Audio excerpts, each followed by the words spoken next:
The afternoon sun cast long shadows across the manicured lawns of Oakbridge Square. It was the kind of day that belonged on a postcard, the kind of day where nothing bad should happen. But Officer Derek Holt wasn't looking for postcards, he was looking for trouble. His patrol car rolled slowly past the iron gates of the historic district, past the perfectly trimmed hedges, past the million-dollar colonials with their pristine white columns. Oakbridge was old money. Old money meant old rules, and the oldest rule of all, the one that Derek Holt had internalized so deeply it had become part of his DNA, was simple. Certain people belonged here, and certain people did not. That's when he saw him. A black man, sitting alone on a wrought iron bench near the center of the town square, wearing a faded grey hoodie, worn jeans, sneakers that had seen better days. He was holding a paper cup of coffee, and he wasn't doing anything, just sitting, just existing, just breathing the same air as the residents of Oakbridge, Virginia. To Derek Holt, that was crime enough. He pulled his cruiser to the curb and killed the engine. His hand moved instinctively to his holster, his thumb hooked over his duty belt in that aggressive posture he'd perfected over 14 years on the force. He studied the man through his tinted windshield, cataloging details with the practiced eye of someone who had already made up his mind. The hoodie was baggy, could be concealing a weapon. The sneakers were scuffed. No legitimate resident of Oakbridge would be caught dead in shoes like that. The man's posture was relaxed, almost unnaturally so, like he was waiting for something. Or someone. Derek felt the familiar rush of adrenaline that came before every confrontation, the anticipation, the power. This was what he lived for. What Officer Derek Holt failed to notice were the details that would have saved a wiser man. He didn't notice the way the man's eyes moved in constant subtle sweeps across the perimeter of the square, the peripheral scanning that only came from years of training in hostile environments. He didn't notice the way the man's hands rested on his knees, loose and relaxed, but positioned to move in any direction within a fraction of a second. He didn't notice the stillness. It was the stillness of a predator that didn't need to roar to prove it was dangerous. And he certainly didn't notice the small outline pressed against the fabric of the hoodie's inside pocket. An outline that if Holt had looked closer, he might have recognized as a leather credential case, the kind that held something far more significant than a driver's license. The man on the bench was waiting for his daughter. In approximately 15 minutes, 12-year-old Amara Cole would walk out of those conservatory doors carrying her violin case, her face bright with the joy of her lesson, ready to tell her father everything she had learned, and Commander Marcus Cole, United States Navy SEALs, would listen to every word. Because that's what fathers did. That's what mattered. But Derek Holt didn't see a father. He saw a target. He stepped out of his cruiser and began walking toward the bench. His boots crunched against the gravel path with deliberate slowness. He wanted the man to see him coming. He wanted him to feel the weight of authority approaching. He wanted him to be afraid. Marcus Cole heard the footsteps before he saw the officer. He had spent 20 years training his senses to detect threats in environments where a missed sound meant death. The rhythmic crunch of boots on gravel, the slight jangle of equipment on a duty belt, the subtle shift in the ambient noise as someone approached with purpose rather than leisure. He didn't turn around. Not yet. He took another sip of his lukewarm coffee and continued watching the conservatory doors. Amara would be out soon. They could get ice cream on the way home. He had promised her 3 weeks ago before his last deployment, and the promise had been eating at him ever since. A father should keep his promises. The boots stopped directly behind him. A shadow fell across the bench, blocking the afternoon sun. Marcus set down his coffee cup. He turned his head slowly, deliberately, and looked up at the officer standing over him. In that moment, looking into Derek Holt's eager, hungry eyes, Marcus Cole understood exactly what kind of man he was dealing with. He had seen that look before. In the eyes of warlords, in the eyes of terrorists, in the eyes of men who had been given the smallest taste of power and had let it rot their souls. The look of someone who wanted to hurt him. Marcus took a breath. He kept his hands visible, and he prepared himself for whatever came next, because Commander Marcus Cole had survived things that would break most men. He had operated in the most dangerous places on Earth. He had stared down enemies who would have cut off his head and broadcast it to the world. He could certainly handle one racist cop in a Virginia suburb, but he also knew with the clarity that came from 2 decades of combat experience that the next few minutes were going to require every ounce of discipline he possessed, because his daughter was about to walk out of those doors, and he would not let her see her father on the ground. To understand what happened next in Oakbridge Square, you first have to understand the man sitting on that bench.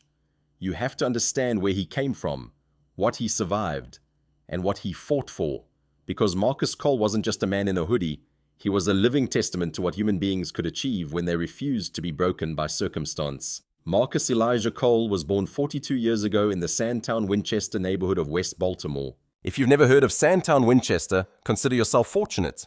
It was the kind of place where the life expectancy was lower than some third world countries, where the unemployment rate hovered around 50%, where the sound of gunfire at night was as common as crickets in the suburbs, where children learned to navigate drug corners before they learned to read.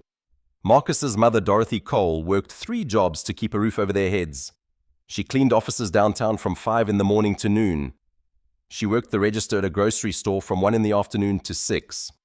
And 3 nights a week she took the bus to a nursing home where she changed bedpans and held the hands of dying strangers until midnight. Marcus would later calculate that his mother averaged 4 hours of sleep a night for 15 years straight. She did this without complaint. She did this because she loved him. She did this because she believed with every fiber of her being that her son was destined for something greater. "You're going to get out of here, baby," she would tell him. Her hands rough from cleaning products, her eyes heavy with exhaustion but burning with conviction. "You're going to be somebody. Don't you ever let anyone tell you different." Marcus never forgot those words. Even when he was 14 and the drug dealers on the corner offered him more money in a day than his mother made in a month. Even when he was 16 and his best friend was shot dead over a pair of sneakers. Even when he was 17 and a guidance counselor told him with casual cruelty that college probably wasn't in the cards for someone from his background. Don't you ever let anyone tell you different. At 18, Marcus walked into a Navy recruiting office with nothing but his mother's words and a determination that bordered on obsession. The recruiter looked at this skinny kid from Baltimore and probably saw just another body to fill a quota. He didn't see the fire burning behind those dark eyes. He didn't see the thousands of hours Marcus had spent training his body and mind in a concrete courtyard while other kids got high. He didn't see the steel in his spine. Boot camp was supposed to break him. It didn't. Advanced training was supposed to weed him out. It didn't. Bud/S, the legendary 6-month crucible that transformed ordinary sailors into Navy SEALs, was supposed to crush his spirit and send him packing like it did to 80% of the candidates who attempted it. It didn't. Marcus Cole rang no bell. He quit nothing. When the instructors told him he couldn't do something, he did it twice. When his body screamed for him to stop, he kept going. When the cold Pacific waters tried to drown him during Hell Week, he floated on his back and looked up at the stars and thought about his mother working 3 jobs so he could have this chance. He graduated Bud/S at the top of his class. He was assigned to SEAL Team 4, then SEAL Team 6, the most elite special operations unit in the United States military. Over the next 2 decades, he would conduct over 300 missions in environments that the American public would never know about. He would earn 3 Silver Stars, 2 Bronze Stars with Valor, and a Purple Heart. He would hunt the most dangerous terrorists on the planet in locations that didn't appear on any official map. He would save lives. He would take lives. He would see things that would haunt him until his dying breath. But through all of it, through the blood and the sand and the darkness, Marcus Cole held on to one truth. He was not defined by the violence he was capable of. He was defined by his capacity for love. And nothing had tested that truth more than the birth of his daughter. Marcus met Vanessa Williams during a rare period of stateside duty when he was 30 years old. She was a pediatric nurse at Norfolk General. A woman whose smile could light up a room and whose stubborn streak matched his own. They married 6 months after their first date, because when you spent your life surrounded by death, you learned not to waste time on things that mattered. They tried for 3 years to have a child, 3 years of hope and disappointment, 3 years of treatments and prayers, and then finally, miraculously, Vanessa was pregnant. The pregnancy was difficult. Vanessa was confined to bed rest for the final trimester. Marcus took emergency leave and spent every waking moment by her side, reading to her belly, singing off-key lullabies that made Vanessa laugh, promising their unborn child that he would always be there. He was not there when it happened. He was on a mission in a country he still couldn't name when he received the message that changed everything. Vanessa had gone into early labor. There were complications. The doctors did everything they could. Amara Cole was born healthy, 7 pounds, 3 ounces, perfect lungs that announced her arrival to the world with a cry that nurses would later describe as commanding. Vanessa Cole died 16 hours later. A blood clot, a tragedy that medicine couldn't prevent. Marcus made it home in time to hold his wife's hand as she slipped away. She was too weak to speak, but her eyes said everything. Take care of our baby. Love her enough for both of us. Don't let the darkness win. Marcus kept his promise. He restructured his career around single fatherhood, transitioning from active field operations to a training and advisory role that allowed him to be present for Amara's childhood. He learned to braid hair by watching YouTube videos. He learned to cook meals that didn't come from a box. He learned to help with homework and attend dance recitals and have conversations about feelings that no SEAL training could have prepared him for. And when Amara showed an aptitude for music, when her elementary school teacher called Marcus and said his daughter had a gift, Marcus moved heaven and earth to nurture it. He found the best violin teacher in Virginia. He applied for every scholarship available, and when the Oak Ridge Conservatory of Music offered Amara a full scholarship based on her exceptional talent, Marcus made a decision that surprised everyone who knew him. He left the chaos of Norfolk and moved to this quiet, wealthy suburb where his daughter could focus on her music, where she could walk to her lessons on safe streets, where she could grow up in peace. He knew, of course, that he didn't fit in here. He saw the way neighbors looked at him when he jogged through the historic district in the early morning. He noticed the slight hesitation when he introduced himself at school events.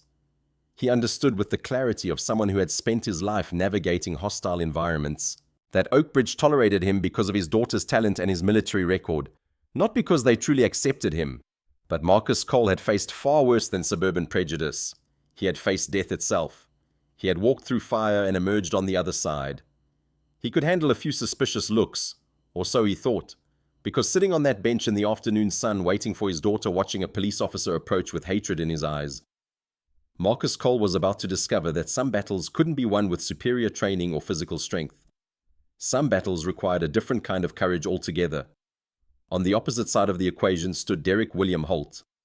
And to understand his role in what was about to happen, you have to understand the void at the center of his existence.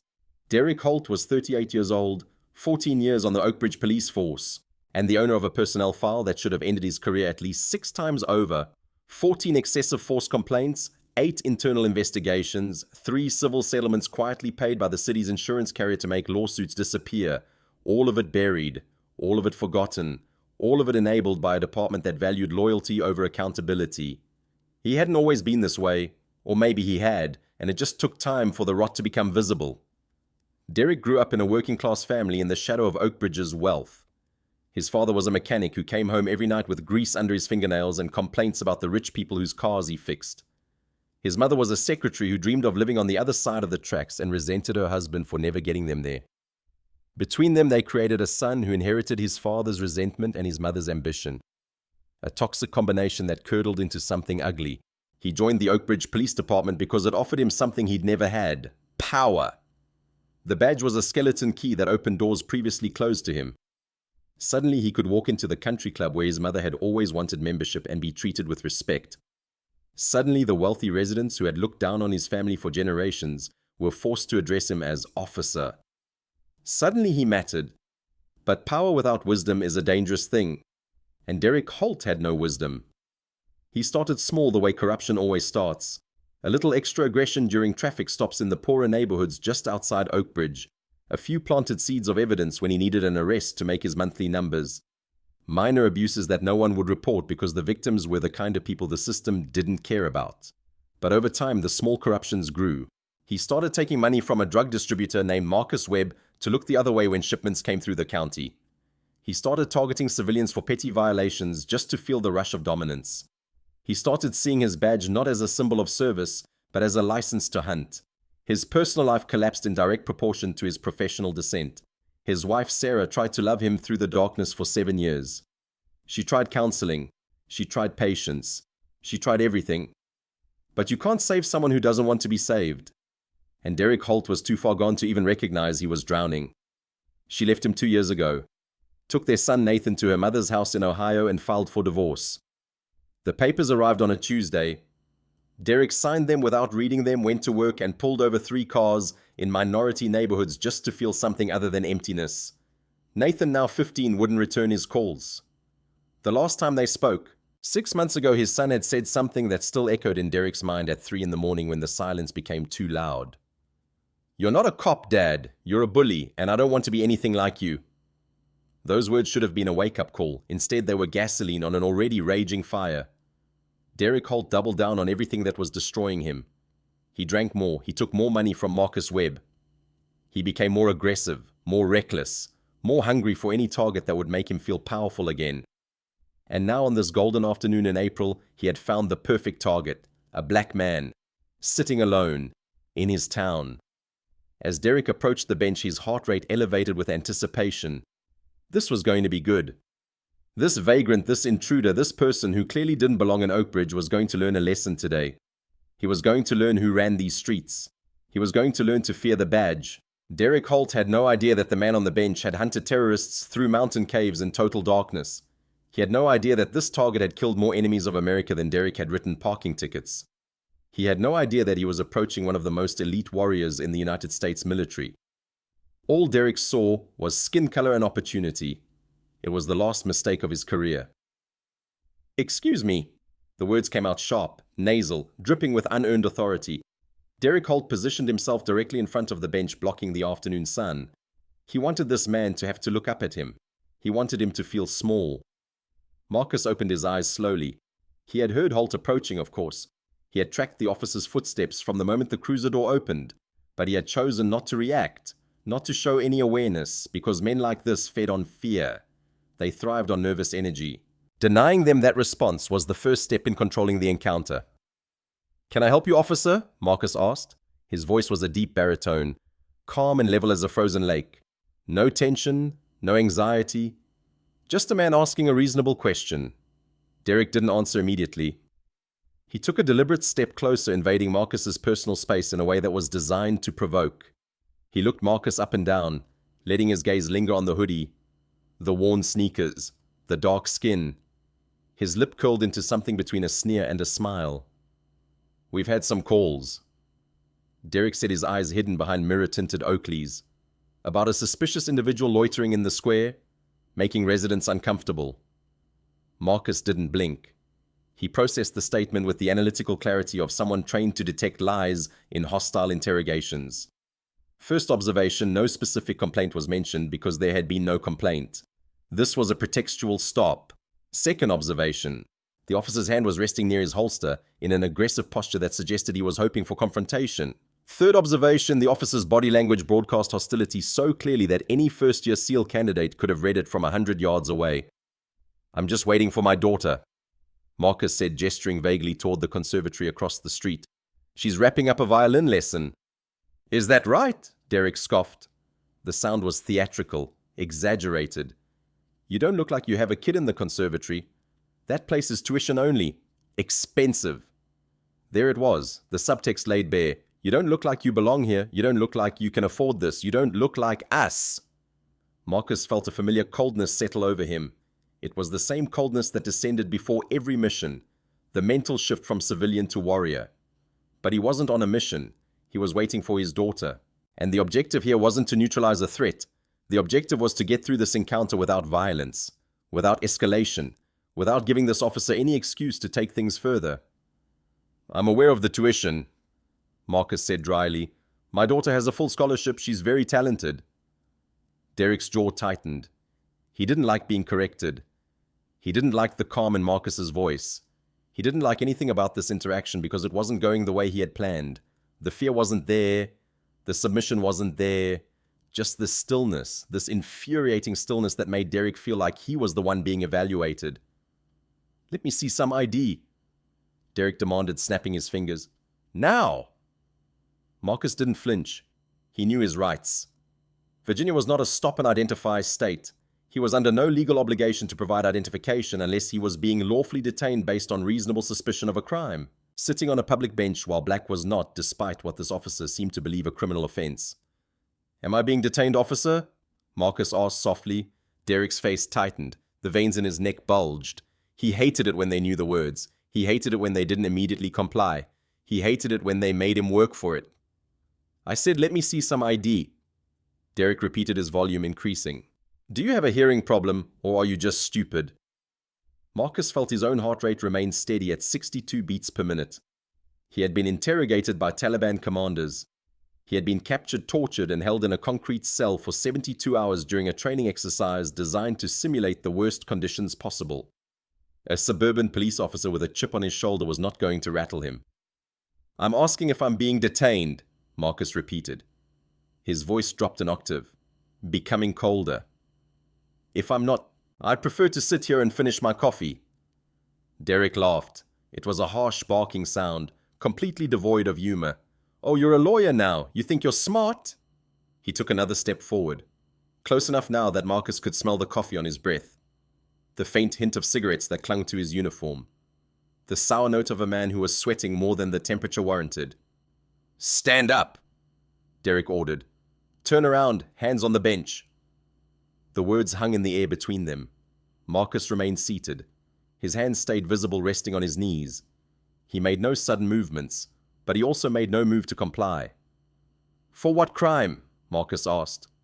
And in that moment, watching the rage build behind Derek Holt's mirrored sunglasses, Marcus understood that this encounter had crossed a threshold. The officer had expected submission. He had expected fear. He had expected this to be easy. It wasn't going to be easy. And that was going to make Derek Holt very, very dangerous. Derek Holt felt the heat rising in his chest. It was a physical sensation, a burning that started somewhere near his heart and radiated outward until his whole body felt like it was on fire. This wasn't how this was supposed to go. This vagrant, this intruder, this nobody was supposed to be afraid. He was supposed to stammer and comply and apologize for his existence. That's how this worked. That's how it always worked. "For failing to comply with a lawful order," Derek shouted, his voice loud enough to echo across the square. "And loitering." "Loitering isn't a crime in Virginia," Marcus said, his voice still maddeningly calm. "And you haven't given me a lawful order. You've demanded I produce identification without establishing reasonable suspicion that I've committed any offense. That's not a lawful order. That's harassment." Derek's hand moved closer to his holster.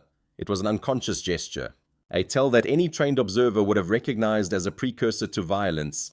Marcus noted the movement, catalogued it, adjusted his own readiness posture imperceptibly. "You want to play games with me?" Derek asked, his voice dropping to a dangerous whisper. "You want to play lawyer? Fine. I'll show you what happens to smart guys in my town." He took a step back and unsnapped the retention strap on his holster. It was a deliberate gesture, a threat. The message was clear. "I can hurt you. And I will hurt you." Marcus felt the coldness spread through his entire body. He was entering combat mode. The mental state that had kept him alive through 300 missions in hostile environments. Time seemed to slow. His senses sharpened. He became aware of everything. The position of the sun, the distance to the nearest cover, the weight distribution of the officer's stance, the slight tremor in the hand hovering near the weapon. But he also became aware of something else. Across the street, the conservatory doors remained closed. Amara was still inside. She would be walking out any minute now, and if she walked out to find her father being arrested, being forced to the ground, being treated like a criminal. Marcus made a decision. He would not escalate. He would not use his training to neutralize this threat, even though he could do so in less than 3 seconds. He would absorb whatever came next because his daughter's psychological safety was more important than his own pride. But he would also not submit, because submission would teach Amara the wrong lesson. Submission would tell her that they were less than, that they didn't deserve the same rights as everyone else, that they should accept injustice quietly. Marcus Cole had not spent 20 years fighting for his country just to teach his daughter to accept being treated as a second-class citizen. "Stand up!" Derek repeated, his voice now a growl. "Last warning." Marcus stood up slowly, deliberately, keeping his hands visible at all times, palms open and facing outward. He rose to his full height, 6 feet 4 inches of muscle and bone and controlled power. For a moment, he simply looked down at the officer, letting the physical reality of their size difference register. Derek took an involuntary half-step backward. His body reacted before his mind could override it, recognizing on some primal level that he was standing in front of something dangerous. But his ego refused to accept what his instincts were telling him. He forced himself to step forward again, to reclaim the space he had yielded. "Turn around," Derek ordered. "Hands on the bench." "No." The word was simple, quiet, absolute. Derek's face turned a mottled shade of red. His hand closed around the grip of his service weapon, though he didn't draw it. Not yet. Some distant, rational part of his brain recognized that drawing on an unarmed man who was cooperating would look bad on body camera footage. But that rational part was being drowned out by rage, by humiliation, by the overwhelming need to reassert his dominance. "What did you just say to me?" "I said no." Marcus's voice remained level, but there was something beneath it now. an undercurrent of steel that made the word feel less like defiance and more like a warning. Officer, I'm going to give you one chance to walk away and check your patrol logs. You really don't want to do this. Derek stepped forward until he was chest to chest with Marcus. Well, chest to upper abdomen given the height difference. He had to crane his neck upward to make eye contact, a positioning that undermined his attempt at intimidation. Are you threatening me, boy? The last word landed like a slap. Boy.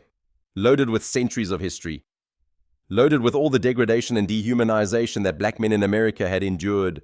Derek didn't even try to disguise it. He used it as a weapon, expecting it to wound, expecting it to provoke. Marcus's eyes narrowed. The air around them seemed to drop 10 degrees, but his voice remained calm.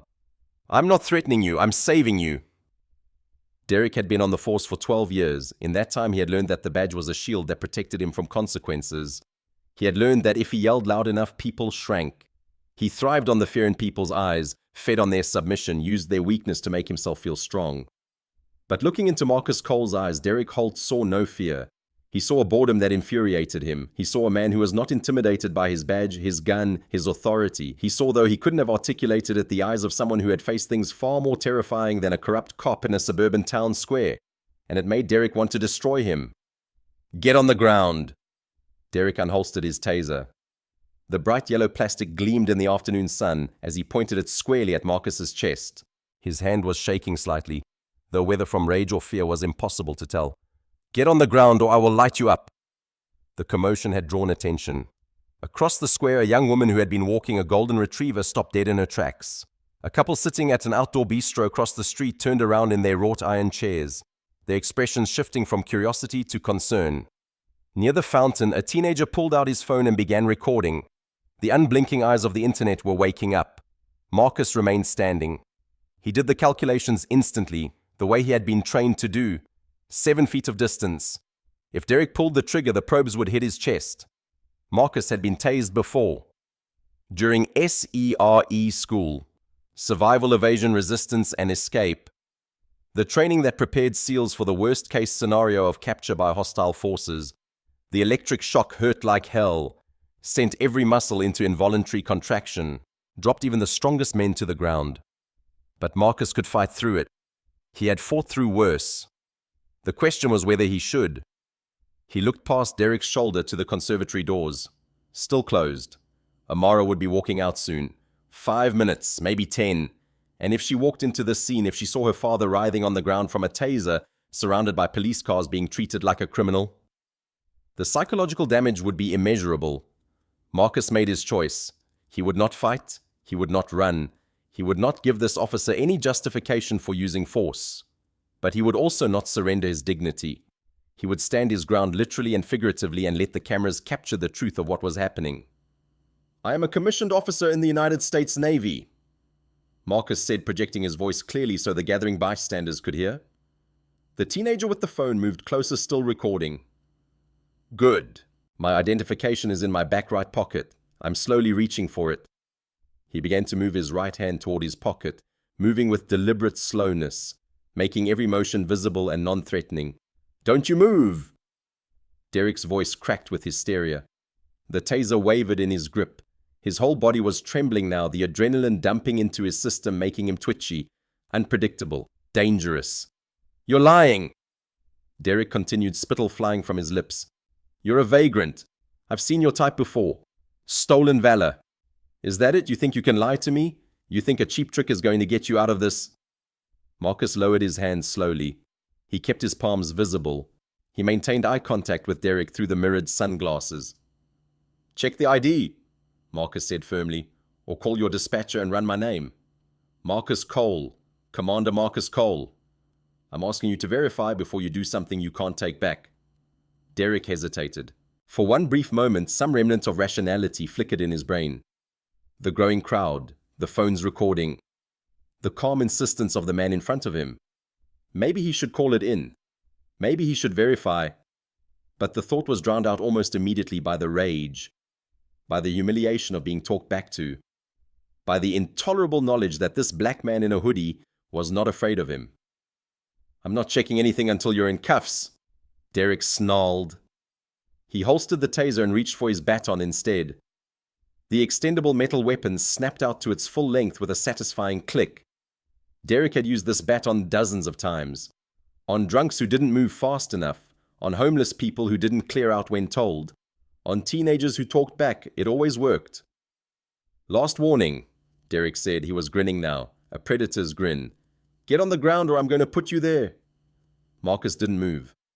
Derek swung. It was a sloppy, telegraphed strike aimed at Marcus's knee. A compliant strike, designed to buckle the leg and drop the target to the ground. It would have worked against a drunk. It would have worked against a scared teenager. It would have worked against anyone who didn't have 20 years of close-quarters combat training. To Marcus Cole, the swing appeared to move in slow motion. He didn't strike back. He didn't grab the baton. He simply shifted his weight. A subtle pivot of the hips that any casual observer would have barely noticed. And the baton whistled through empty air where his knee had been a fraction of a second earlier. Derek stumbled forward, pulled off balance by the momentum of his own swing. For a moment he was vulnerable, exposed, his center of gravity compromised. Marcus could have ended him right there. A dozen different responses flashed through his mind. Techniques that would have dropped Derek to the ground in less than a second. Joint locks, pressure points, simple physics applied to the human body. But he didn't. Because his daughter was about to walk out of those doors. Because the cameras were rolling. Because violence, no matter how justified, would only make this worse. "Assault on an officer!" Derek screamed, his face turning purple with rage. He was humiliated. He had missed. He had looked foolish in front of witnesses. And he was going to make this man pay for it. "You are done! You are dead!" He lunged at Marcus, trying to tackle him, trying to bring him down through sheer momentum and body weight. It was like a toddler trying to tackle a redwood tree. Marcus caught Derek by the wrists. His grip was like a steel vice. Absolutely unbreakable. He didn't hurt the officer. He simply immobilized him, holding Derek's arms away from his body, rendering him completely helpless. They stood there for a moment, frozen in tableau. The crowd had grown. Phones were everywhere, recording from every angle.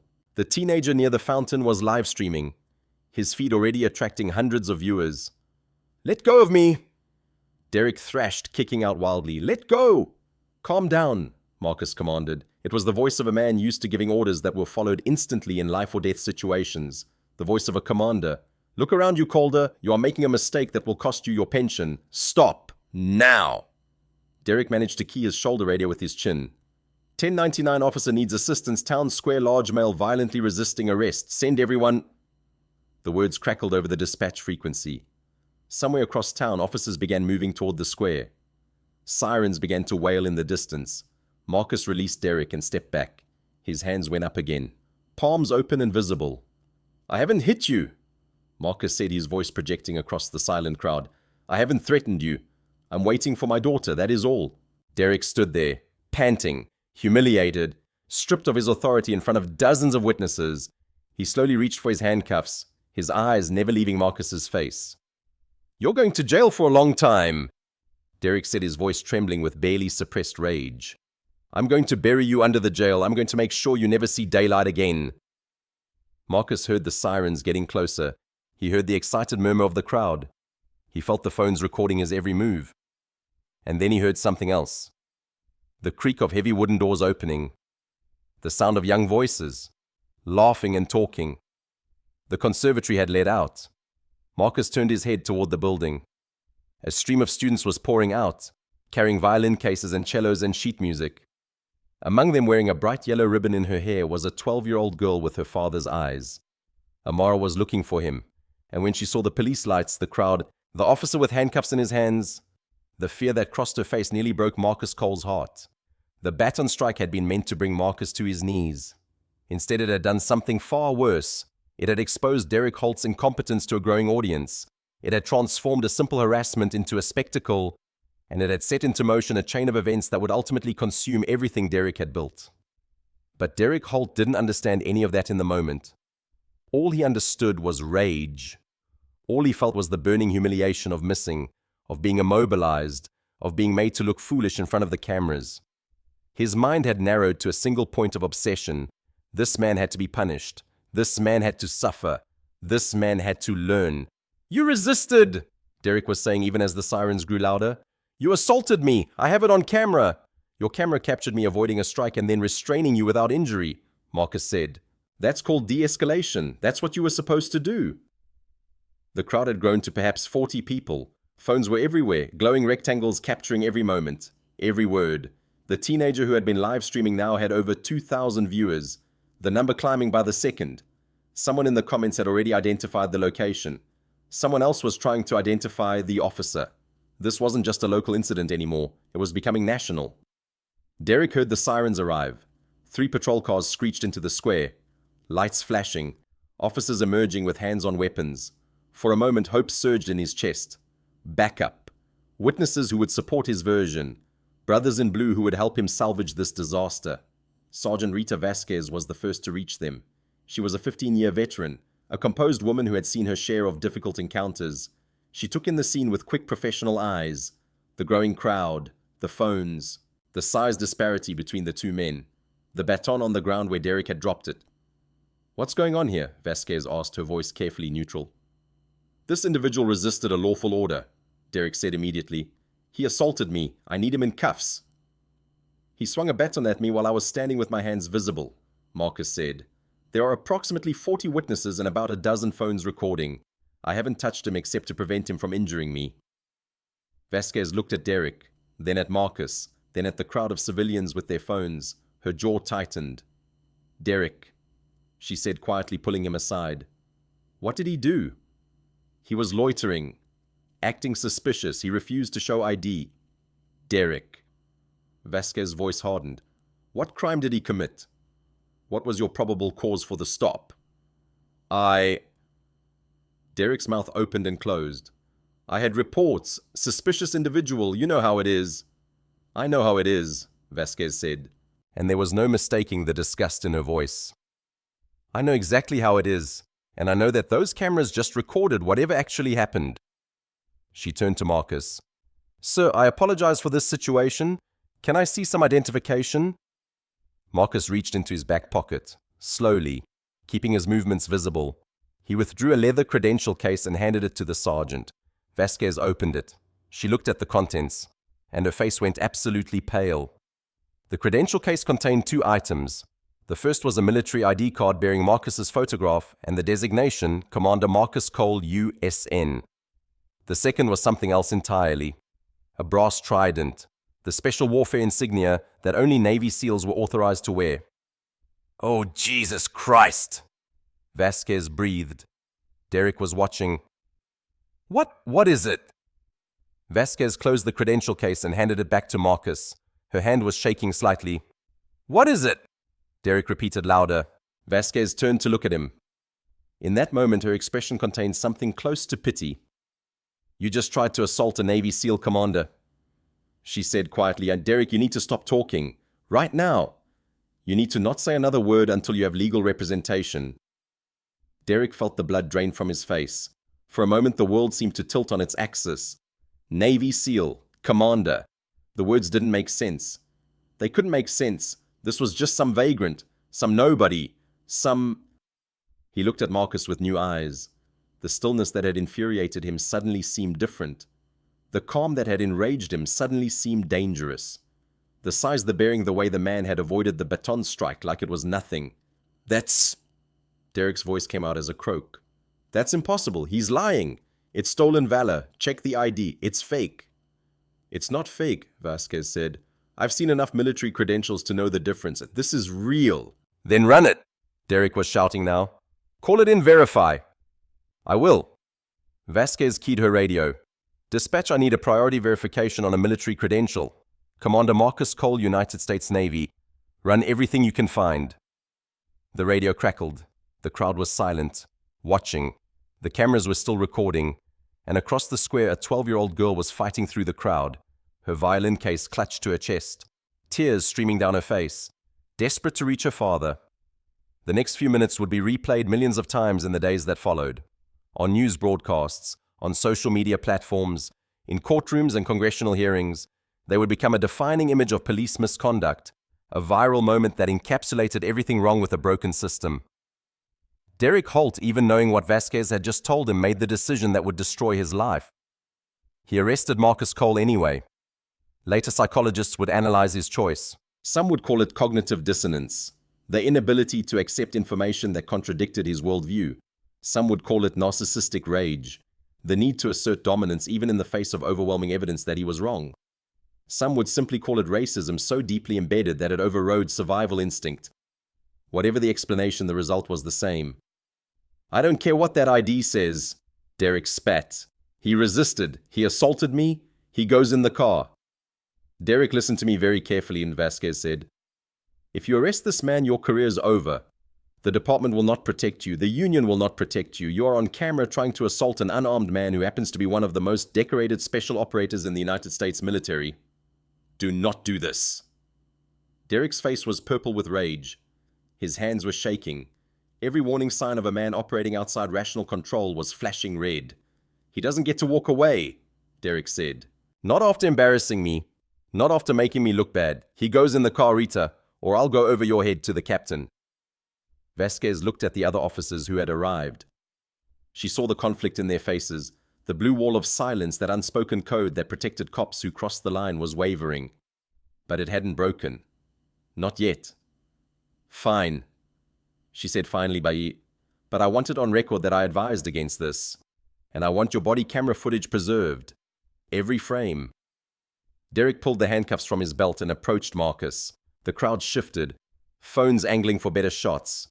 The teenager who was live streaming had over 5,000 viewers now. The comments were scrolling so fast they were unreadable. Marcus stood perfectly still.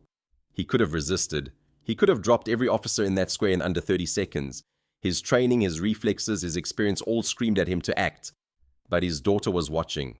He had spotted Amara in the crowd, her face a mask of terror, being held back by a concerned bystander, a woman who had witnessed everything, who had placed herself between Amara and the chaos, who was whispering reassurances that neither of them believed. Marcus locked eyes with his daughter, across the crowd, across the chaos. He tried to communicate what words could not. "It's going to be okay. I'm going to be okay. This is not how it looks." "Turn around," Derek ordered. "Hands behind your back." Marcus turned around. He placed his hands behind his back. He allowed the cold metal to close around his wrists. The familiar ratcheting sound of handcuffs that he had used himself in dozens of operations. But this time he was the one being restrained. This time he was the one being treated like a criminal. "Marcus Cole," Derek said loud enough for the cameras. "You are under arrest for assault on a police officer and resisting arrest." "No charges will stick," Marcus said quietly. "Every frame of this encounter is recorded. You're ending your own career." Derek shoved him toward the patrol car, hard. An unnecessary use of force captured perfectly on 40 different phones. "We'll see about that," Derek said. As Marcus was pushed into the back seat of the cruiser as the door slammed shut behind him, as Derek climbed into the driver's seat with a triumphant smirk, one voice cut through the chaos. "Daddy!" Amara broke free from the woman's grasp and ran toward the car. Her violin case dropped to the grass. Her tears caught the afternoon light. Her voice, high and desperate, carried across the suddenly silent square. Marcus pressed his face against the window. He mouthed words his daughter couldn't hear. "It's okay. I love you. It's going to be okay." Vasquez intercepted Amara before she could reach the car.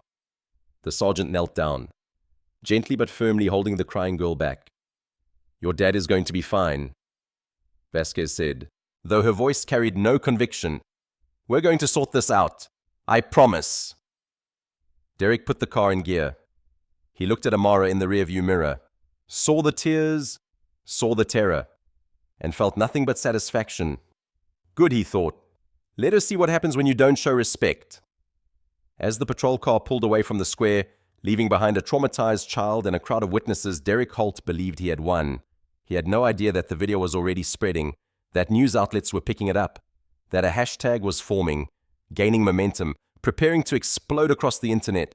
He had no idea that in 24 hours his face would be recognized by millions of people across the country, and he had no idea that someone very powerful was about to take a personal interest in what happened to Commander Marcus Cole. The child's scream echoed in Marcus's mind long after the patrol car had left the square. It was a sound he would carry with him for years, a sound that would wake him in the middle of the night. Pulse elevated, reaching for a daughter who wasn't there. In the back seat of the cruiser, Marcus forced himself to breathe. The plastic divider between him and Derek was scratched and yellowed from years of use. The seats were hard, designed for discomfort. The handcuffs bit into his wrists, intentionally over-tightened. None of it mattered. What mattered was Amara. His daughter had just watched her father be arrested. She had seen him in handcuffs, treated like a criminal, shoved into a police car.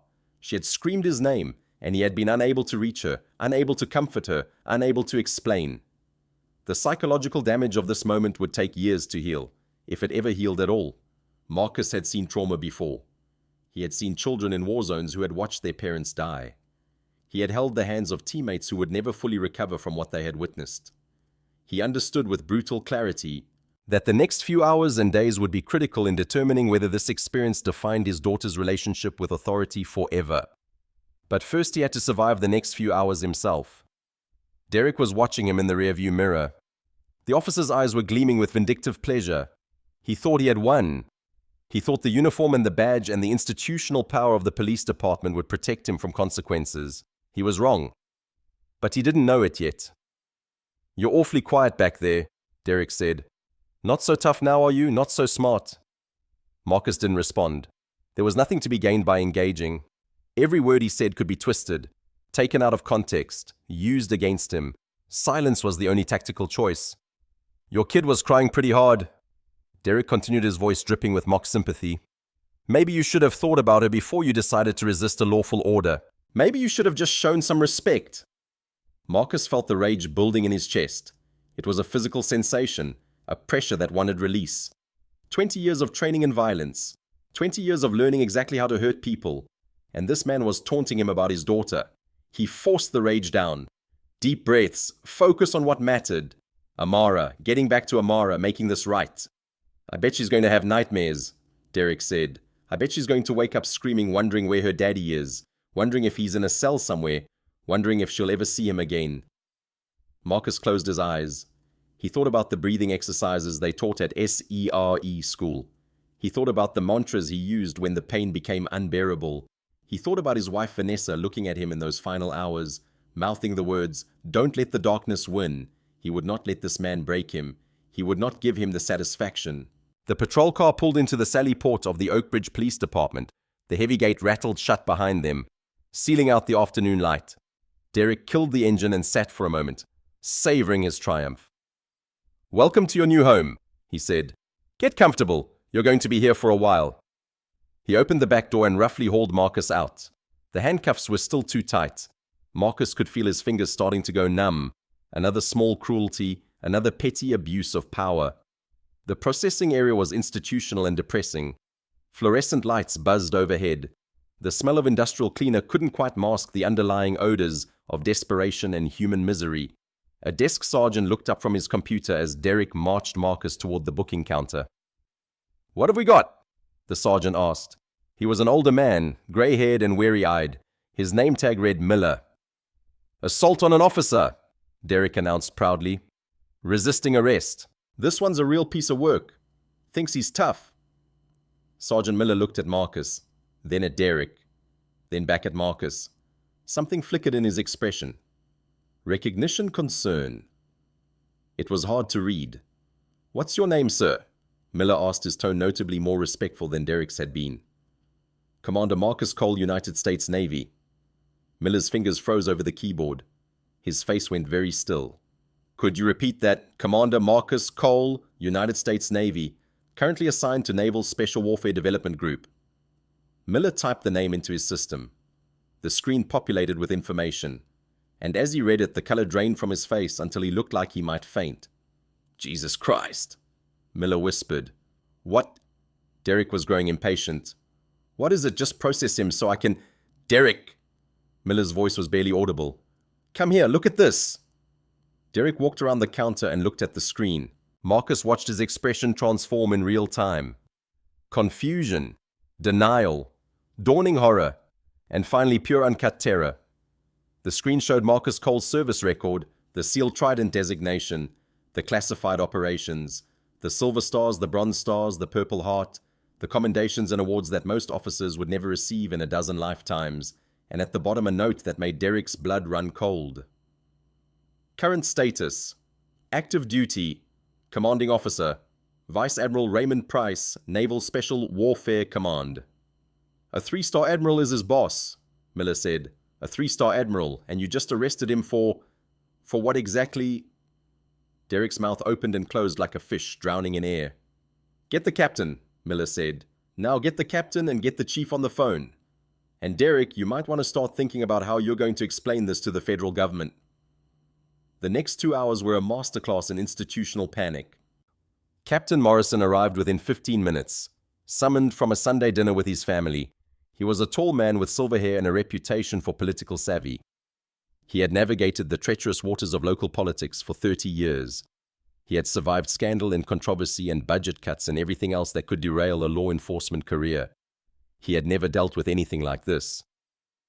Tell me again, Morrison said, standing in the small conference room adjacent to the holding cells. Tell me exactly what happened. Derek was sitting at the table, his face pale, his hands shaking. The confidence that had carried him through the arrest was gone, replaced by the dawning recognition of catastrophe. I had reports of a suspicious individual. Derek said for the 4th time. In the town square. I approached to investigate. He was uncooperative, refused to show ID, became hostile. I had to use force to... Stop! Morrison held up a hand. Stop right there. You had reports from whom... dispatch mentioned. I pulled the dispatch logs. Morrison's voice was ice. There were no reports of a suspicious individual in the town square. No calls from residents, no complaints. Nothing. You invented the probable cause, Derek. That's not... I had reason to believe. You had reason to believe. Morrison leaned forward, a black man sitting on a bench. That was your reason, in 2024, with half the country watching for exactly this kind of thing. Your reason for approaching a decorated military commander with your hand on your weapon was that he was black and sitting down. Derek had no response. There was no response that wouldn't make things worse. Show me the body camera footage, Morrison said. Sir, there was a malfunction. Show me the footage. The footage was not flattering, even with the gaps, even with the convenient moments where the camera angle shifted or the audio cut out. The basic narrative was undeniable. A police officer approaching an unarmed man, escalating for no reason, swinging a baton, getting immobilized without injury, and then impossibly making the decision to arrest anyway. You're done, Morrison said quietly when the footage ended. You know that, right? You're completely done. There's no coming back from this. He resisted. Derek tried one last time. The video shows you assaulting him and him defending himself without striking you. That's what defense attorneys call reasonable force. That's what federal prosecutors call deprivation of rights under color of law. And that's what I call the end of your career, your pension, and possibly your freedom. Morrison stood up. He looked at Derek with something approaching pity. Badge and gun, now. You're on administrative leave pending a full investigation. And Derek, if I were you, I would hire a very good lawyer. Because you're going to need one. In the holding cell, Marcus Cole sat on the metal bench with perfect posture, his hands finally released from the cuffs. They had offered him water, which he declined. They had offered him a phone call, which he accepted. He had called his sister, asked her to pick up Amara, assured her that everything would be explained soon. Now he waited. He knew how this would play out. The videos were already spreading. The hashtags were already trending. The machine of public outrage was already spinning up, and this time it would grind Derek Holt to dust. But Marcus wasn't thinking about revenge. He wasn't even thinking about justice. Not really. He was thinking about his daughter, about the fear in her eyes, about the scream that still echoed in his memory. He was thinking about how many other fathers had sat in cells like this one, falsely accused, stripped of their dignity, separated from their children, fathers who didn't have military credentials, fathers who didn't have cameras recording, fathers whose stories would never be told because no one would believe them. Marcus Cole had the resources and the connections to destroy Derek Holt. But that wasn't enough. It wasn't nearly enough. Something had to change. And as the door to the holding area opened, as a flustered Captain Morrison approached, with what looked like an apology in his eyes, Marcus began to formulate a plan. This wasn't just going to be about him, it was going to be about everyone. Captain Morrison stood outside the holding cell, visibly uncomfortable. He was a man used to power, used to being in control of situations. But in this moment, facing Commander Marcus Cole through the bars, he was completely out of his depth. Commander, Morrison said, his voice tight. I cannot begin to express how deeply sorry I am for what happened today. Officer Holt acted without authorization, without cause, and without any justification. You are being released immediately with the full apology of the Oakbridge Police Department." Marcus stood slowly. He looked at the captain for a long moment, his expression unreadable. "What happens to Holt?" "He's been stripped of his badge and gun. He's on administrative leave pending a full investigation. I can promise you that this department will conduct a thorough review of—" "With respect, Captain, I've heard that speech before." Marcus's voice was calm but carried an undercurrent of steel. "Every time something like this happens, there's an investigation. There's a review. There's a thorough examination of policies and procedures. And then nothing changes. The officer gets a slap on the wrist, maybe a transfer, and 6 months later he does the same thing to someone who doesn't have my resources." Morrison had no response. The silence stretched between them. "My daughter was traumatized today," Marcus continued. "She watched her father be arrested for sitting on a bench. She's 12 years old and she's going to carry this memory forever. So no, Captain, an apology is not going to be sufficient." "What would you consider sufficient?" Marcus thought about the question. He thought about all the anger, all the pain, all the generations of injustice that had led to this moment. He thought about his mother working 3 jobs in Baltimore telling him he was going to be somebody. "I don't know yet," Marcus said finally, "but I'll figure it out." An officer appeared at the door, looking nervous. "Captain, there's a situation out front." "What kind of situation?" "There are news vans, 4 of them, and—" The officer swallowed hard. "Sir, there's a military vehicle in the parking lot. Black SUV with government plates. The man who got out has 3 stars on his collar." Morrison's face went white. 3 stars. He repeated faintly. "Yes, sir. He's asking to see Commander Cole. And, sir, he looks extremely unhappy." Vice Admiral Raymond Price had been Marcus Cole's commanding officer for 8 years. He had personally pinned the trident on Marcus's chest. He had recommended Marcus for 2 of his 3 silver stars. He had sat beside Marcus's hospital bed after the operation in Yemen that had earned him a Purple Heart. And now he was standing in the lobby of the Oakbridge Police Department, surrounded by cameras and reporters, looking like the wrath of God in a Navy service uniform. "Where is my officer?" Price asked, his voice cutting through the chaos. Captain Morrison rushed forward, practically tripping over himself. "Admiral Commander Cole is right this way. He's been released. He's not being charged. It was all a terrible—" "I saw the video," Price interrupted. 4 million people have seen the video. In approximately 2 hours, that number will be 40 million. And when I'm done here, it's going to be 400 million because I'm about to make a statement that every news network in the country is going to carry. Morrison looked like he might actually faint. "Admiral, please, if we could discuss this in private." "We'll discuss it in public," Price said. "Commander Cole." Marcus walked into the lobby. He had retrieved his personal effects, including the credential case that had been taken during processing. His hoodie was wrinkled, his clothes disheveled. But he stood straight and tall, the bearing of a military officer unmistakable.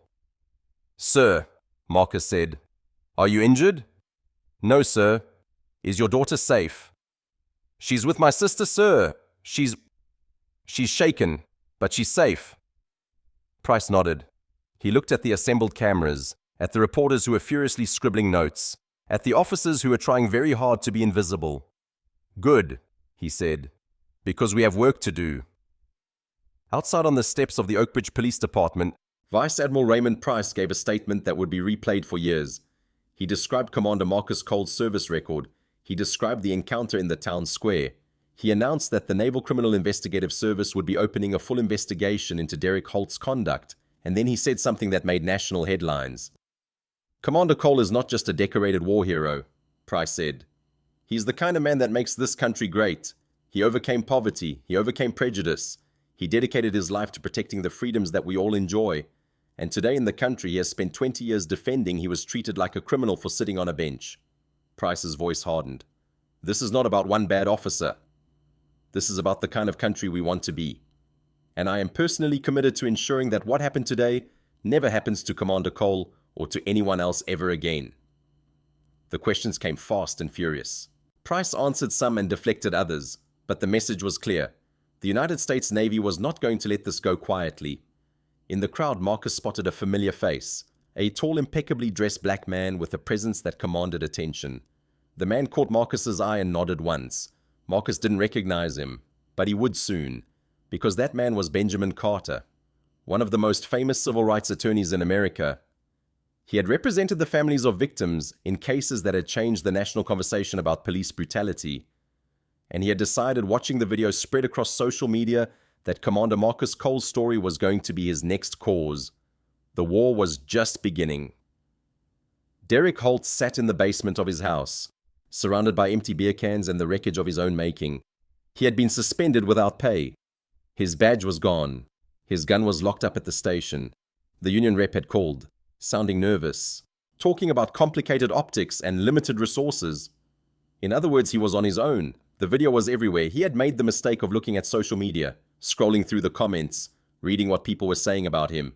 Racist pig, power-tripping bully, hope he rots in prison. The words blurred together after a while, becoming a constant background hum of hatred. But Derek Holt was not the kind of man who accepted defeat. He was not the kind of man who looked at overwhelming evidence and adjusted his worldview. He was the kind of man who doubled down, who escalated, who burned everything around him rather than admit he was wrong. He called Gary. Gary Mitchell was a former cop who now worked as a private investigator. He specialized in the kind of work that legitimate agencies wouldn't touch. Dirt digging, witness intimidation, evidence fabrication. He and Derek had known each other for 15 years, had worked together on cases that never appeared in official reports. "I need a favor," Derek said. "I need you to find something on this guy, Marcus Cole. Ex-wives, debts, anything. I know these military guys have skeletons, PTSD, anger issues, something. I need ammunition." Gary was quiet for a moment. "Derek, have you seen the video?" "I've seen it. Because it looks pretty bad. The whole country is talking about this. You might want to lay low, let it blow over." "It's not going to blow over," Derek interrupted. "They're going to try to destroy me. The Navy, the Feds, all of them. The only way I survive this is if I can make him look worse than me. Make him the aggressor. Make him the threat." Gary sighed. "I'll see what I can find. But Derek, this could backfire. Badly. Just do it." 3 days later, Gary called back. "I found something. It's not much, but we can work with it.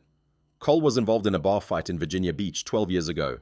Charges were dropped, but there's a police report, and he's been seeing a therapist at the VA. PTSD treatment, maybe anger management. We can spin it." Derek felt hope for the first time since his world had collapsed. "That's it. Unstable Navy SEAL snaps at local cop. PTSD-riddled veteran threatens officer's life. We leak it to the right blogs, get a sympathetic news anchor to run with it, and suddenly I'm the victim. I know a guy at the local station, Trey Lang. He's hungry for viral content. I can set up an interview. Do it." The segment aired 2 nights later on the local news. Derek wore a suit that didn't quite fit, looking somber and wounded. He wiped at his eyes on camera, practicing the careful choreography of victimhood. "I didn't want to hurt him," Derek told the interviewer, his voice wavering. He had this look in his eyes, the 1,000-yard stare. "I've seen it before in vets with issues. I thought he was having a flashback. I was trying to contain him for his own safety, and he grabbed me, nearly broke my arm." The segment included an edited clip of the encounter, carefully cut to show only the moment Marcus restrained Derek's wrists. The baton swing was missing.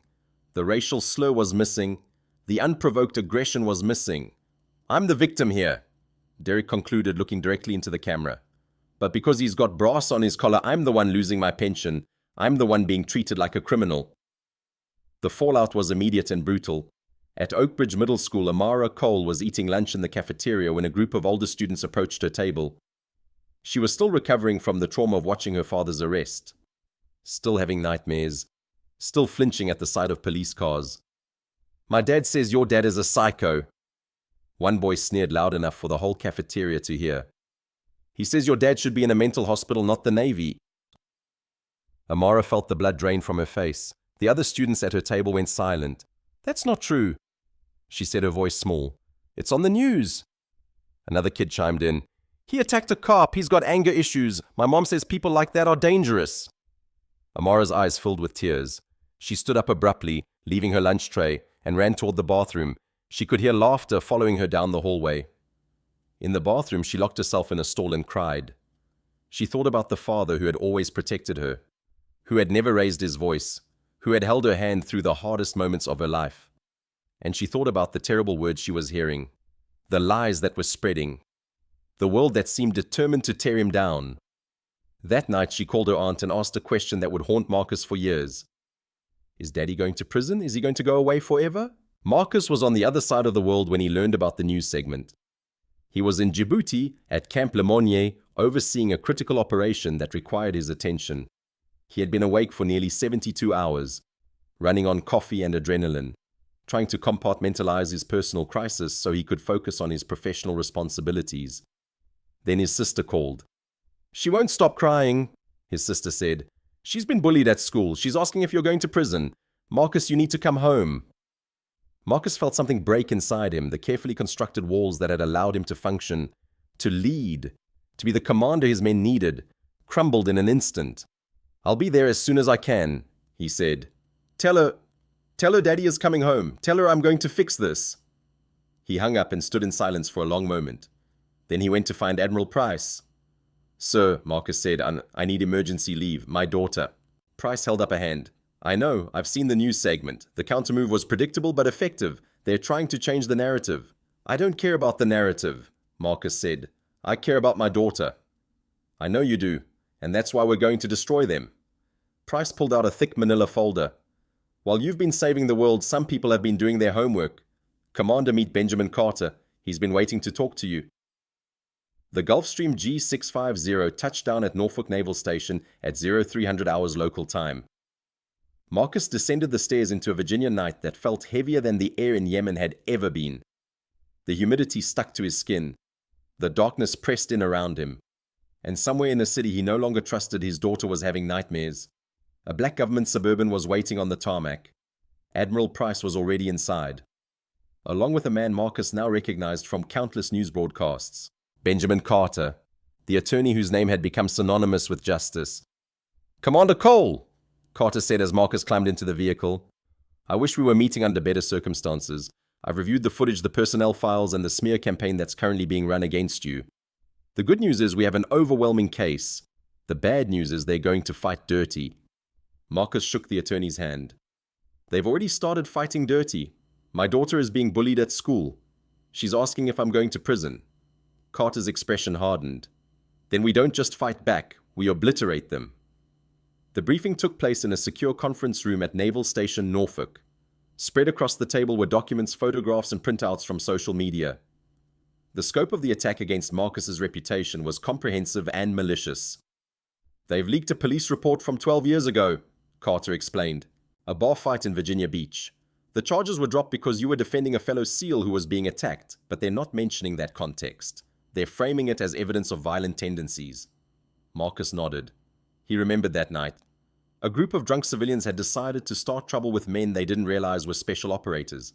The fight had lasted approximately 8 seconds. No one had been seriously hurt. The charges had been dropped within 48 hours. "They've also obtained your VA medical records," Carter continued. "Illegally, I should add. They're claiming you're being treated for PTSD and anger management issues. They're painting you as a ticking time bomb." "PTSD treatment isn't shameful," Marcus said quietly. "Half the men I've served with are dealing with it. We encourage each other to get help." "Of course you do, and we're going to make that point very clearly. But here's the thing, Commander. They've overplayed their hand. The person who leaked your medical records committed a federal crime. The edited video they released can be compared against the unedited versions from civilian phones. And the officer in question, Derek Holt, has a personnel file that reads like a masterclass in police misconduct." Carter slid a document across the table. Marcus read through it, his expression growing darker with each page. 14 excessive force complaints in 6 years. 8 internal investigations, all dismissed or settled quietly. 3 civil lawsuits, all paid out by the city's insurance carrier. A pattern of targeting minorities for petty violations. And buried at the bottom a note from a former partner who had requested a transfer because he was uncomfortable with Officer Holt's approach to suspects. "The town council is holding an emergency hearing tomorrow night," Carter said. "Holt is going to demand a public apology and your immediate discharge from the Navy. He's going to claim self-defense. He's going to cry on camera." Marcus looked up from the document. "What's our play?" Carter smiled.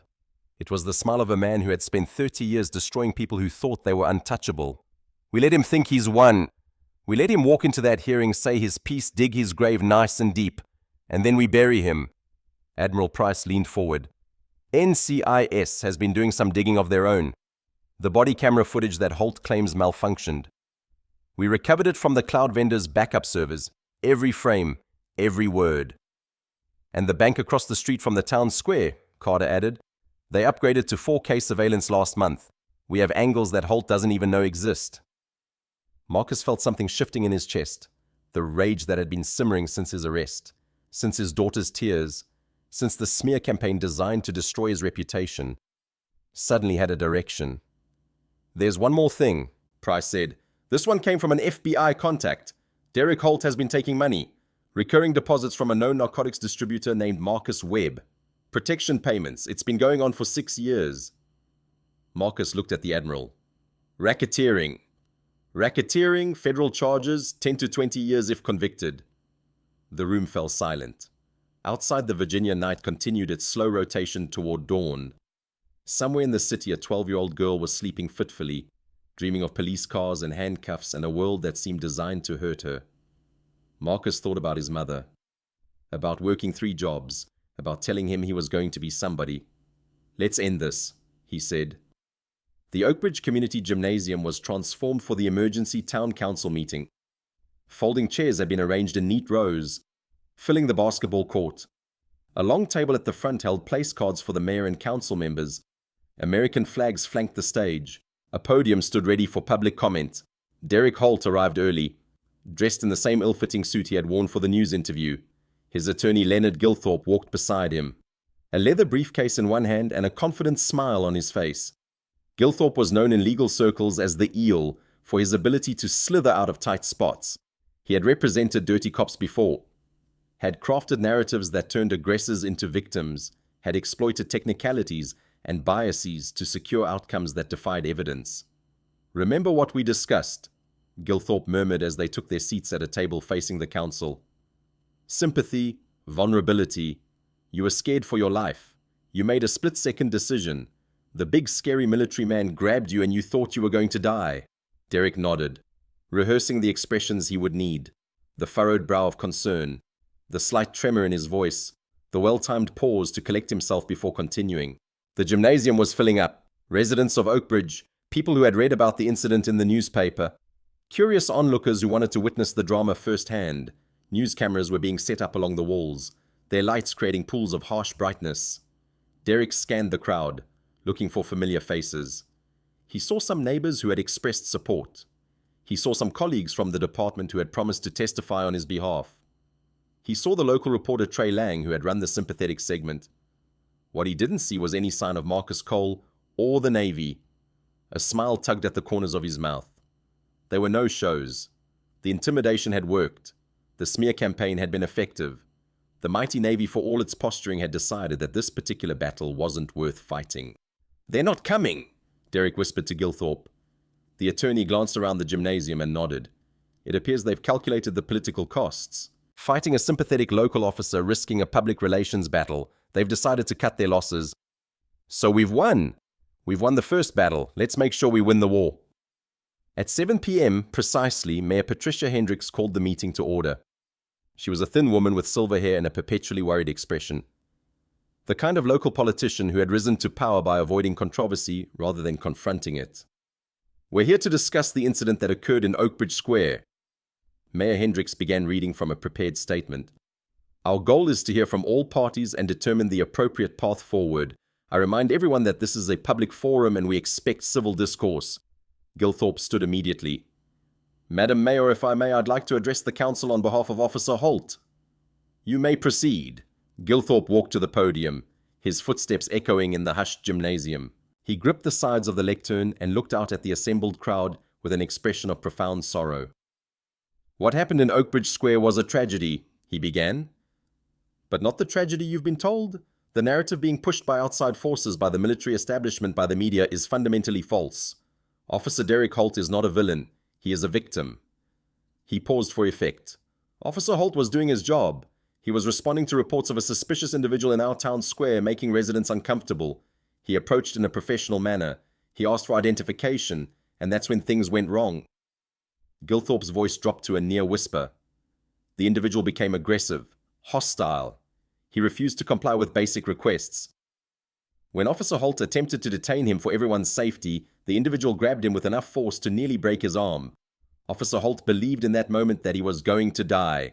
"Derek!" On cue wiped at his eyes. "Commander Cole is a trained killer," Gilthorpe continued. "That's not an insult. That's his job description. He has been trained by the United States government to end human lives." And when he grabbed Officer Holt, when he looked at him with those cold, dead eyes, Officer Holt saw his own death approaching. The crowd murmured. Some heads nodded. The fact that Commander Cole is being treated as a hero in this story is a miscarriage of justice. The fact that Officer Holt's career, his pension, his livelihood are being threatened because he tried to protect our community is an outrage. We are here to demand accountability, not for Officer Holt, but for the military establishment that thinks its personnel are above the law. Gilthorpe returned to his seat, looking satisfied. The room was quiet, contemplative. The narrative was taking hold. And then the gymnasium doors slammed open. The sound was like a gunshot in the silent gymnasium. Every head turned toward the back of the room. Every camera swiveled. Every breath stopped. Commander Marcus Cole walked through the double doors like he was walking into combat. He was not wearing the hoodie. He was not wearing civilian clothes. He was wearing his full navy dress blues. And the effect was stunning. The uniform was immaculate. Gold stripes on his sleeves caught the light. Ribbons covered his chest. A rainbow of valor that told a story of sacrifice most people in the room couldn't begin to comprehend. Silver stars, bronze stars, the Purple Heart, the Legion of Merit. Each decoration represented missions completed, enemies defeated, lives saved. He walked with the bearing of a man who had faced things far more terrifying than a gymnasium full of suburban residents. His footsteps were measured and deliberate. His expression was calm, focused, utterly controlled. Flanking him were two men who commanded their own forms of power. To Marcus's right walked Vice Admiral Raymond Price, 3 silver stars gleaming on his collar. The Admiral was older, grey-haired, but his posture radiated authority that transcended rank. He had commanded fleets, he had directed operations that changed the course of history, and he looked absolutely furious. To Marcus's left walked Benjamin Carter, the civil rights attorney, carrying a leather briefcase that seemed heavy with doom. Carter's reputation preceded him.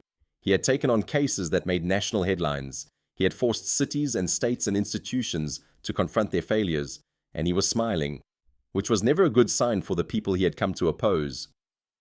Derek's confident smile faltered. He leaned toward Gilthorpe. "You said they weren't coming," he hissed. "Sit down!" Gilthorpe whispered back. "Let me handle this." But Derek could see the attorney's hands shaking slightly as he gripped his pen. Marcus stopped in the center aisle, 10 feet from the council table. The silence was absolute. You could hear the hum of the vending machines in the hallway. You could hear the soft whir of the news cameras recording every moment. "Mr. Mayor," Benjamin Carter's voice boomed through the gymnasium, requiring no microphone to carry. "I am Benjamin Carter, retained counsel for Commander Cole. We apologize for our late arrival.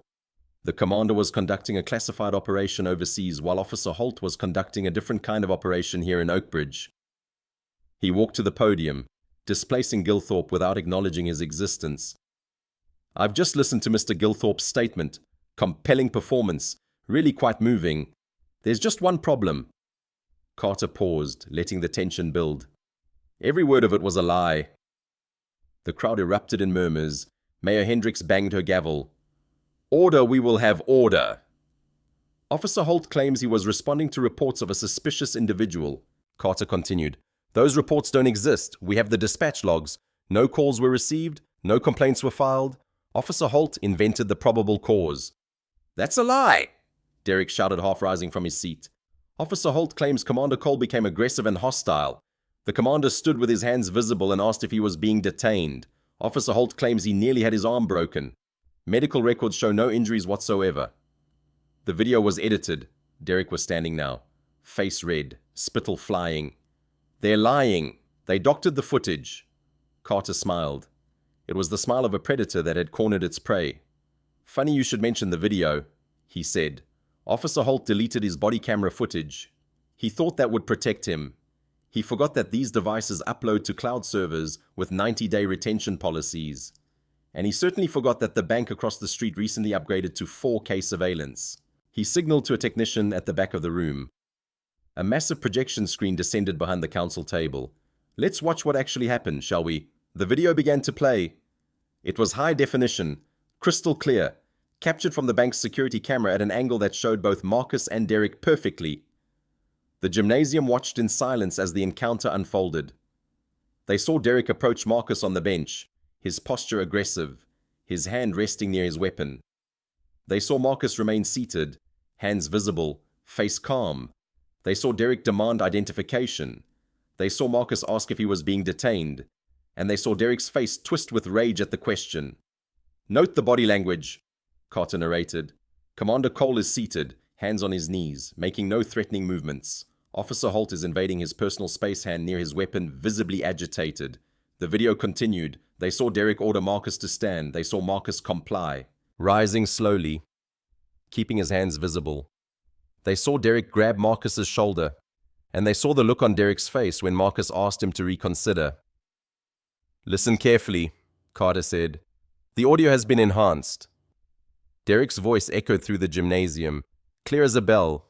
"Are you threatening me, boy?" The crowd gasped. The word hung in the air, ugly and undeniable. Boy, used as a weapon, used as a slur. Several people in the audience stood up, faces twisted with anger. Mayor Hendricks was gripping her gavel so hard her knuckles were white. The video continued. They saw Derek draw his taser and point it at an unarmed man who was simply standing with his hands raised. They saw Derek holster the taser and draw his baton. They saw the swing, sloppy and telegraphed, aimed at Marcus's knee, and they saw Marcus simply not be there when the baton arrived. A subtle shift of weight, no counterattack, no aggression, just avoidance. "That," Carter said, "is what Officer Holt is calling assault. A man avoiding a baton strike that would have shattered his kneecap. And this is what happened next." They watched Derek lunge at Marcus.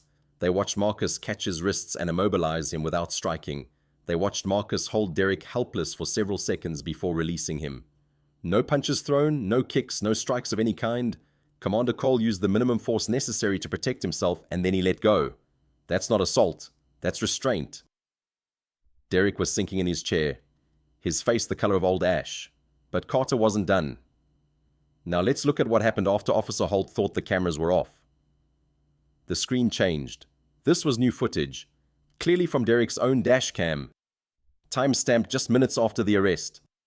The gymnasium watched as Derek sat in his patrol car, hyperventilating, wiping sweat from his forehead. They watched him pull out his phone and dial a number. His voice filled the room. "Gary, it's Vance. I need a favor. I need you to pull a file on a guy named Marcus Cole. I want to know everything. Ex-wife's debts, parking tickets. I'm going to ruin this guy. I don't care if I have to lie. These black military guys always have issues. We'll paint him as a thug." Pandemonium. The gymnasium erupted. People were standing, shouting, pointing fingers at Derek. The betrayal was visceral. Many of these residents had defended Derek. They had believed his story. They had felt sympathy for him, and he had played them for fools. Derek sat frozen in his chair, unable to breathe. His chest felt like it was being crushed. He looked at Gilthorpe for help, but his attorney was already packing his briefcase, creating physical distance from his radioactive client. Marcus walked to the podium. He didn't need to raise his voice. The room fell silent out of pure respect. "My daughter cried herself to sleep 3 nights in a row," Marcus said. His deep voice rumbled through the gymnasium like distant thunder. "She asked me why the policemen hated us. She asked me if I was broken." He looked directly at Derek. "You didn't just fail your oath, Officer Holt. You attacked a child's peace of mind to cover up your own insecurity. You tried to destroy my reputation because you couldn't accept that you were wrong. And you used the power of your badge to inflict terror on someone you thought couldn't fight back." Marcus leaned in closer to the microphone. "I have fought men who would cut your head off on live television. I have hunted monsters in the dark. You're not a monster. You're just a bully with a badge. And bullies always fold when the lights come on." The room was still reeling from the video revelation when Chief Morrison stood up from the council table. His face was a mask of barely contained fury. He walked around the table, ignoring protocol, ignoring the mayor, walking directly toward Derek Holt. "Derek Holt," Chief Morrison said, his voice trembling with rage. "You are relieved of duty. You are fired. Effective immediately. Hand over your credentials, now!" Derek's mouth opened and closed. "Chief, please. It was a mistake. I was stressed. I didn't mean... Give me your credentials or I will have you escorted out of here in handcuffs." Derek reached into his jacket with shaking hands. He pulled out his police identification card, his retired badge. the symbols of the authority that had defined his existence for 14 years. He handed them to Chief Morrison. The chief looked at the credentials for a long moment. Then he dropped them on the floor.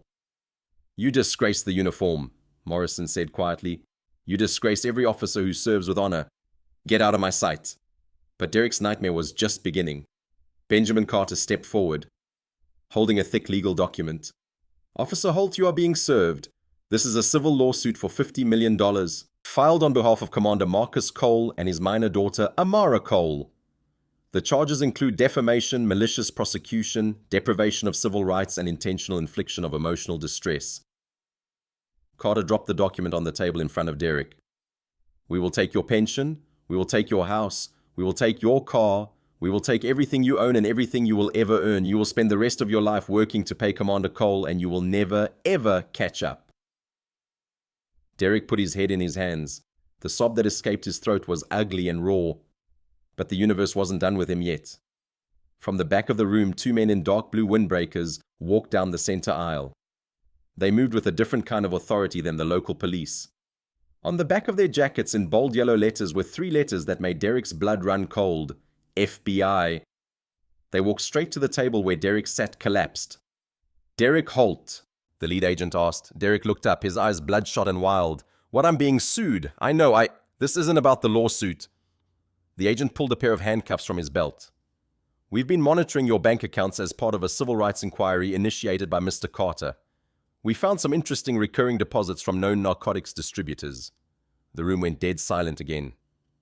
"Taking protection money is a federal crime, Derek. That's a RICO predicate. That's racketeering." "I don't. I never. You have the right to remain silent. Anything you say can and will be used against you in a court of law." The agent spun Derek around and slammed him onto the table. The handcuffs clicked shut around his wrists, loud as gunshots in the hushed gymnasium. "Derek Holt, you are under arrest for federal racketeering, corruption, and deprivation of rights under color of law." The arrest happened in full view of the cameras. Every news outlet in the region was recording.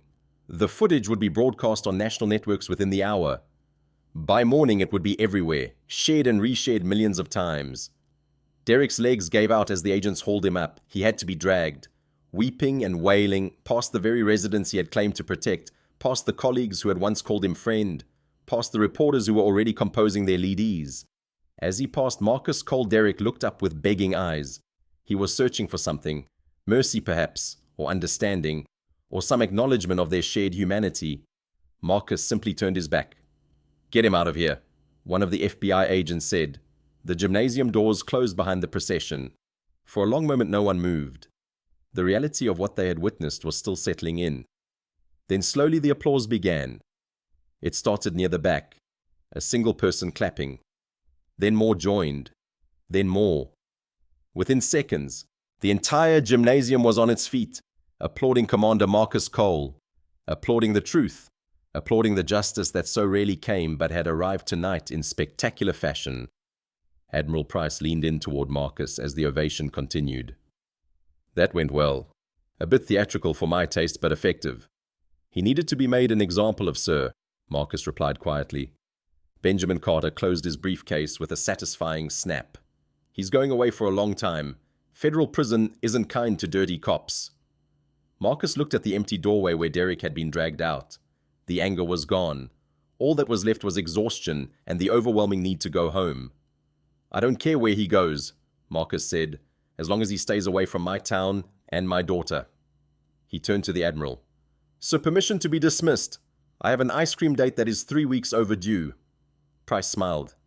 It was a rare expression for the old warrior. "Permission granted, Commander. Go be a dad." 6 months later, the federal courthouse in Alexandria, Virginia was quiet. There were no protesters outside today, no news vans, no spectators hoping to witness history. The sensationalism had faded. The viral videos had been replaced by new outrages. The national attention had moved on. But the law hadn't moved on. The law had been grinding forward with relentless methodical precision. Derek Holt stood before the federal district judge, a shell of the man who had terrorized Oakbridge Square. He had lost 30 pounds in custody. His buzz cut had grown out into patchy graying hair. The cheap suit he wore hung off his frame like a shroud. He stood alone. His wife had filed for divorce 3 days after his arrest. She had taken everything she could carry and moved to Ohio. where she would try to rebuild a life untainted by his name. His son Nathan had refused to testify on his behalf, had refused even to visit him in the county jail. "You're not a cop, Dad," Nathan had written in a letter that arrived during Derek's second month of incarceration. "You're a bully, and I don't want to be anything like you. Don't contact me again." His former colleagues on the police force had testified against him. Every one of them. They had described years of racist remarks, excessive force, corruption. They had provided documentation they had been saving for exactly this moment. Insurance policies against a man they knew would eventually go too far. The police union had abandoned him. His attorney had withdrawn, citing irreconcilable differences. A public defender had been assigned to his case. A young woman who did her best but was overwhelmed by the mountain of evidence. The FBI had traced the protection money back 8 years. 17 deposits totaling $47,000 from Marcus Webb's drug operation. Derek had used the money for vacations, for a new truck, for the illusion of a life he couldn't actually afford. The civil rights charges had stuck as well. The video evidence was irrefutable. The pattern of misconduct was undeniable. 3 former victims had come forward to testify, describing encounters that matched Derek's treatment of Marcus Cole almost exactly. The jury had deliberated for less than 2 hours, guilty on all counts. Now came the sentencing. Judge Patricia Marlowe looked down at Derek from the bench. She was a stern woman in her 60s, appointed by 3 different presidents to various judicial positions. She had seen corruption in many forms, but the look in her eyes suggested that Derek Holt's case had offended her on a personal level. "Mr. Holt," she began, her voice filling the silent courtroom, "you were entrusted with a badge, a symbol of public safety, a contract with the community you served. Instead, you used that badge as a license to hunt." Derek tried to speak, to offer some final plea for mercy, but his voice cracked. "Your Honor, I just wanted to keep the town safe." "No."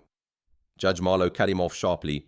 "You wanted to feel powerful, and in your pursuit of that power you engaged in racketeering, extortion, and the deprivation of civil rights. You targeted a decorated war hero because of his skin color, and when he didn't break, you tried to destroy his life with lies and criminal conspiracies." She paused, letting the words settle. "You are a disgrace to every officer who wears the uniform with honor." The gavel came down with a sound like a gunshot. "I sentence you to 15 years in federal prison. You will serve 85% of that time before being eligible for any form of supervised release. You are remanded to custody immediately." Derek's knees buckled. He would have collapsed if the marshals hadn't caught him. As they moved in to shackle him, he looked back at the gallery one last time. He was searching for someone to save him. A face from his past, a colleague, a friend, anyone. The pews were empty. He was dragged out the side door, sobbing, into a life of concrete walls and numbered jumpsuits. The bully was finally irrevocably broken. 2 weeks after the sentencing, the atmosphere in Oakbridge was unrecognizable. It was a crisp, perfect Saturday in October. The dogwoods had turned brilliant shades of red and gold. The air was clean and cool, carrying the scent of autumn leaves and fresh-cut grass. Commander Marcus Cole stood on the marble steps of the Oakbridge Conservatory of Music. He wasn't wearing a uniform today. He wore a simple button-down shirt and slacks, looking less like a warrior and more like what he had always wanted to be, a father. Beside him stood Benjamin Carter, holding a giant ceremonial check. The amount written on it was staggering. $12 million. The entirety of the settlement Marcus had won from the city, the police department, and their insurance carriers. Every penny paid by the taxpayers who had allowed Derek Holt to operate for 14 years without accountability. A hush fell over the crowd. Hundreds of people had gathered for the announcement, residents of Oakbridge, families from surrounding communities, reporters and cameras, people who had been suspicious of Marcus when he first moved here, and people who now understood how wrong they had been. When this started, Marcus said into the microphone, his voice calm and steady, "I was told I didn't belong here. I was told that this square, this neighborhood, this conservatory were reserved for a certain kind of person." He looked down at Amara, who was standing beside him clutching her violin case. She was beaming with pride, the fear that had haunted her for months finally beginning to fade. "Money is a tool," Marcus continued. "It can be used to build walls, or it can be used to build bridges. I don't want this money. It was paid for by the taxpayers because the system failed, so I am giving it back to ensure the system never fails a child again." He gestured to a banner being unfurled above the conservatory doors, "The Cole Foundation for the Arts and Leadership." This endowment will cover full tuition instruments and travel costs for 50 students every year, students from underserved neighborhoods, students who have the talent but not the zip code. They will learn here, they will play here, and they will remind us that excellence comes in every color. The applause that followed wasn't polite. It was thunderous. It was release of tension that the town had been holding for 6 months. It was acknowledgement of pain survived and lessons learned, and justice finally served. Chief Morrison, who had managed to keep his job through a comprehensive departmental reform, stood at the back of the crowd.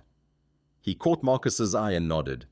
It was a nod of respect, a promise that things would be different, that the department would be different. Marcus returned a single curt nod. Keep trying.